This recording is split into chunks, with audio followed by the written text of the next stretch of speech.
Today we're diving deep into a fascinating moment in rock history, the rehearsals for the Rolling Stones' Rock and Roll Circus that took place on December 10, 1968. This event featured the legendary John Lennon and Yoko Ono, and will explore the vibrant atmosphere, the eclectic mix of talent involved, and the creative chaos that unfolded during this iconic occasion. On that pivotal day, John and Yoko were not just rehearsing, they were preparing for a groundbreaking showcase that would blend the worlds of music and circus arts. The rehearsals were held at Wembley Studio, bustling with energy as artists, musicians, and performers came together. The backdrop was not just a studio, but a reflection of a transformative time in their lives, especially following John's announcement regarding the sale of their luxurious home at St. George's Hill.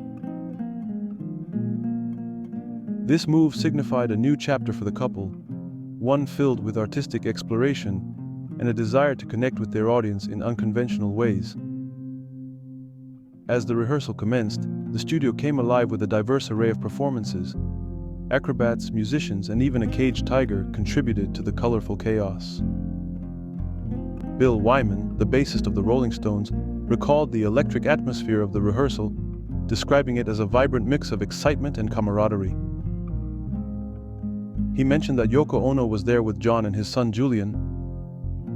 Also present at the Intertel studio that day were The Who, Jethro Tull, Clowns, model Danielle Luna, who was filming with the tiger, a cowboy, and of course, Mick, Brian, Keith, Charlie, and himself.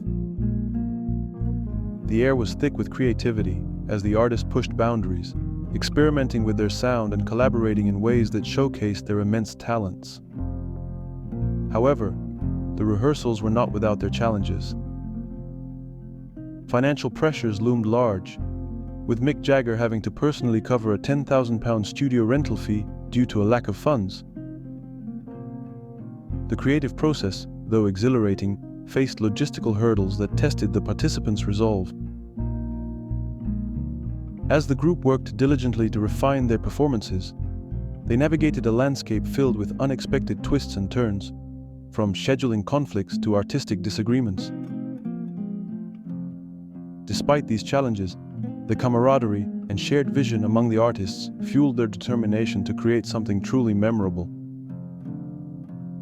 Barry Miles noted that during the rehearsal, John Lennon performed Your Blues and took part in a musical improvisation with guitarist Jesse Ed Davis. Ultimately, the decision was made to replace the song Revolution with Year Blues in the set. The session also featured the Dirty Mac Group, an impromptu supergroup formed for the occasion. Interestingly, John himself came up with the band's name, which was a playful nod to Fleetwood Mac. The group not only performed Revolution, but also engaged in free-form musical improvisation. Brian Jones of the Rolling Stones recalled the atmosphere, saying, "Lennon and Clapton improvised with old rock and roll songs, and Mick Jagger sang songs by the Everly Brothers and Buddy Holly." According to Melody Maker, December 21, 1968, the rehearsals were slow-moving. The first day, which began at noon, required working through 17 separate segments, yet by 5 p.m., only 3 out of the 4 planned segments had been rehearsed. Mick Jagger further explained that the rehearsal included several circus-themed acts, a nod to the show's concept. He added that Yoko Ono made it clear that if a planned act featuring kangaroo boxers was included, John would refuse to perform the next day. Director Michael Lindsay Hogg commented, "I'm not sure if Yoko discussed this with John, but of course the kangaroo was sent back to the garden and no one else saw them." As the day progressed, the rehearsals continued to evolve, showcasing the creative synergy that defined this gathering of legends.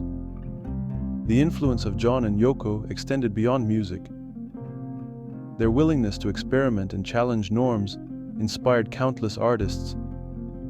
This event became a defining moment in rock history, illustrating how collaboration can lead to extraordinary artistic achievements. The Rolling Stones' Rock and Roll Circus was not just a showcase, it was a celebration of creativity, unity, and the power of music to transcend boundaries.